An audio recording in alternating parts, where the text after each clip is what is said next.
The guy with the big white beard, I think he should get an award for the cutest shape ever. He's just one of my favorites. He's so cute.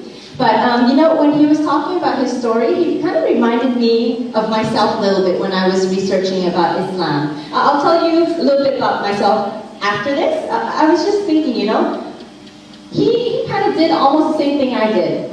I went to the Bible. I was raised by, I was in a strong Christian family. Why? My father is actually a Protestant clergyman. If you don't know what a clergyman is, he's kind of like a sheikh, but for Christians.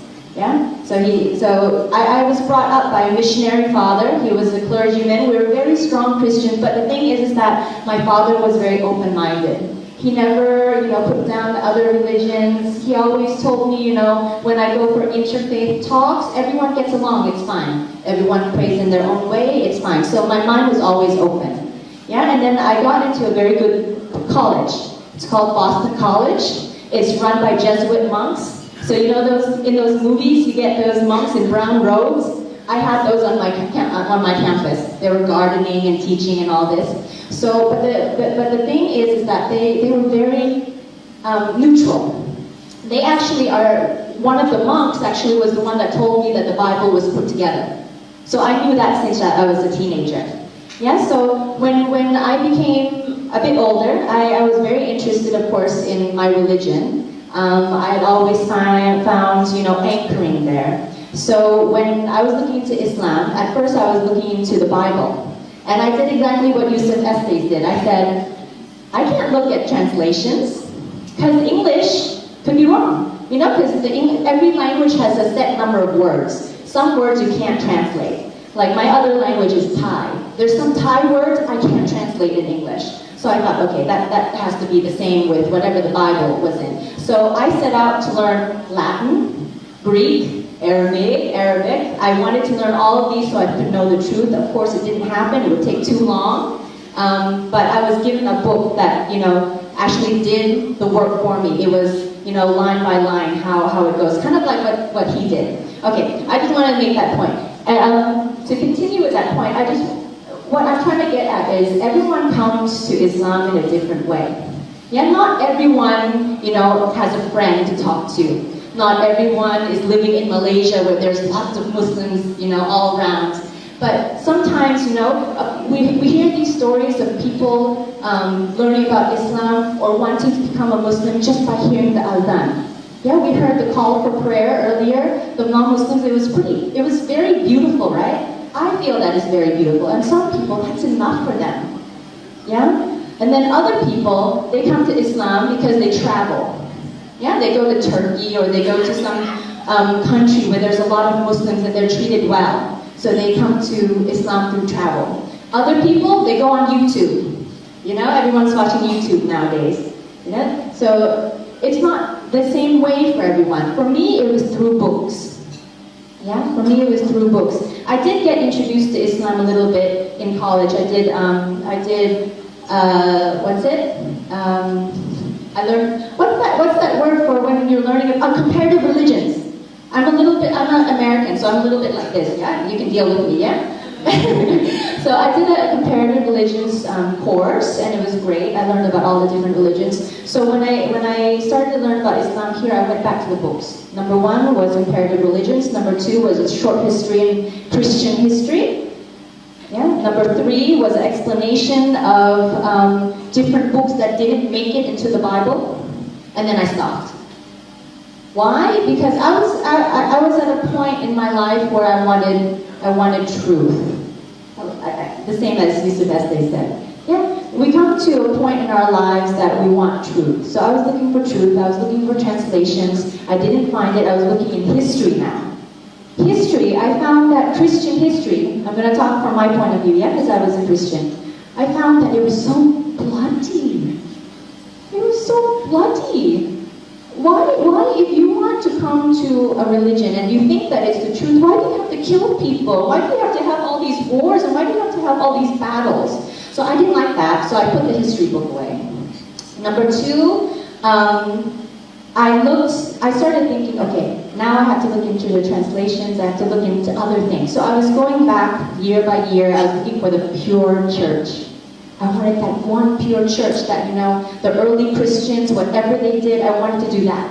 Because I knew that if I could get that pure church, then it's not corrupted. It's not something that man has put together. That's what I thought at that time. I didn't find it. But I did think, well, Jesus, he wasn't a Christian. He was a Jew. Okay, fine. Some of the prophets, they were Jewish. Some of the prophets, they weren't Jewish. So what were they? They were something, right? So I set out to figure out what that was. And when a friend suggested that I go to a class on Islam, I found out that Islam and Christianity have the same roots. Yeah, when I found out that they have the same roots, wow, I was amazed because every single thing that I believed in, the Muslims have too, but they have more details. How come they have more details? Like the story of Adam, in the Christian Bible, it's basically God made Adam. But in the Quran, there's, God made Adam out of all these different colors of clay and then breathed, the spirit into his body and all these details that just came to life, So this is, I have 15 minutes only. That's why I'm talking like super fast.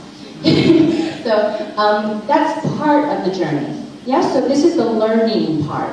That's how I got interested in Islam. But that's not really the problem-solving part. Everyone in their life, they come to a point where they want something. Okay? As mentioned before, I was a model. I was an actress. I was on TV for the first time when I was 12 years old. Yeah, so I got very good at what I did. I did in a few countries.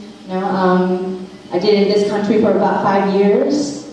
But the thing is that even though I looked very successful on the outside, and you hear this a lot, right? Hollywood star kills himself or overdoses on drugs. There's something about being so outwardly, seemingly successful that actually puts emptiness inside you. And I'll tell you why. For a woman at least.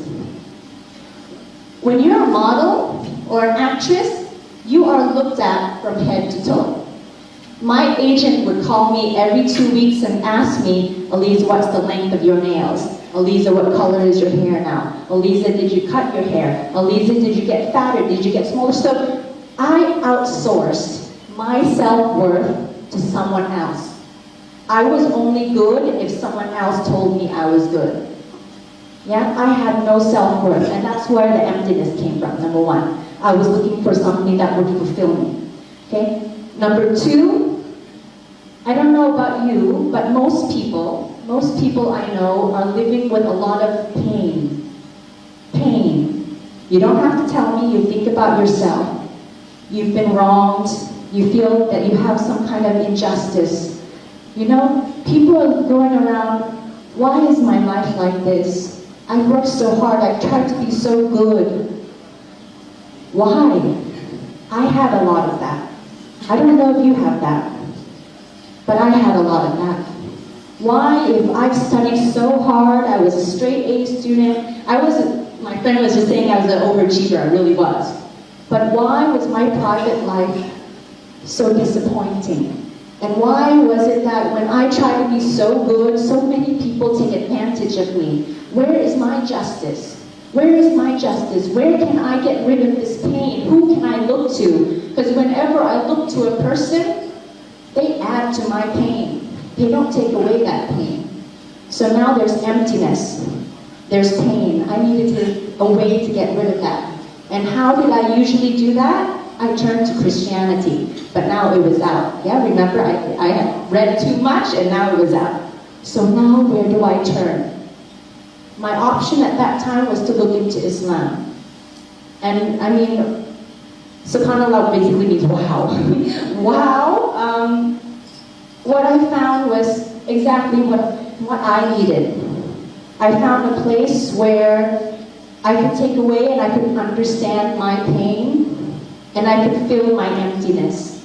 That emptiness, a lot of it, was knowing that if I accepted Islam, I become a part of this beautiful, big family who calls each other sister and brother around the world, no matter what race you are, no matter what age you are, no matter where you're from. And as a Muslim woman, you're clearly identifiable. Yeah, you're clearly identifiable. No one will mistake you for a non-Muslim. So people will actually come and say Salaam Alaikum to you, even if you don't know who they are. So you're part of this family. You have support. Yeah? That's part of filling the emptiness. Number two, the pain. Now this one is a little bit abstract, but if you can believe that there is a God, and that God made you, and if you can follow that thinking, that God also knows every single thing about you, every single thing about your life at every single moment. So there's at least one person that knows exactly what I'm going through, what you're going through, what pain, what injustice, whatever that you feel like you're struggling in your life, God knows. Allah knows about it. Allah knows. And that gave me comfort. It really did that. At least one person knows. And the amazing thing is that one person that knows everything also has a solution for me. They also have a solution for me because there's such a thing as predestination in Islam. Everything that is supposed to be is written. You know that saying? I always think about this saying. You know, everything will turn out for the best. You know, everyone says that. Everything will turn out for the best. Why? It's actually a very Islamic kind of, statement. Because we know that whatever we go through, whatever problems we have, whatever struggles we go through, it makes us stronger, and eventually it will resolve itself. It always turns out that way. So there's always a solution somewhere. But sometimes it's that getting to the solution that hurts so much. But I know that Allah is there. When I go through pain, it's because it's making me stronger and wiser, even if I don't see it now. Yeah? So that took care of emptiness, that took care of pain, and that was huge for me when I was looking for something. Everyone is looking for something different, but if you are looking for something that is going to fill your heart and give you a way to think about all the struggle that you are going through, please look into Islam. Please look into Islam. It's something that will warm your heart. And just look around at all your Muslim friends here that brought you here. They can be some of the most wonderful people, and they're willing to share with you everything that you want to know. So please ask lots of questions. I ask so many questions. I'm very critical. So ask lots of questions. It's okay.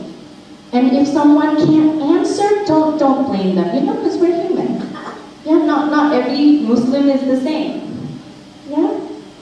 So the last point I wanted to make, and this was one of the mistakes that I made when I was considering Islam. And this is, I think I'm almost out of time, so I'm very much a perfectionist. Very much. I want to be perfect. That's one of the reasons why I wanted Islam, because I wanted to be perfect. I don't want to know what to do, exactly what I have to do to be good, exactly what I have to do to get to heaven. Okay, so one of the mistakes that I made as an almost Muslim at that time was to think that I have to know everything. No, you don't have to know everything. You don't need to know how to pray yet. You don't need to know how to do this yet. You don't need to know how to, speak any Arabic yet. Not at all. It's like what Brother Firdaus says. You just have to know in your heart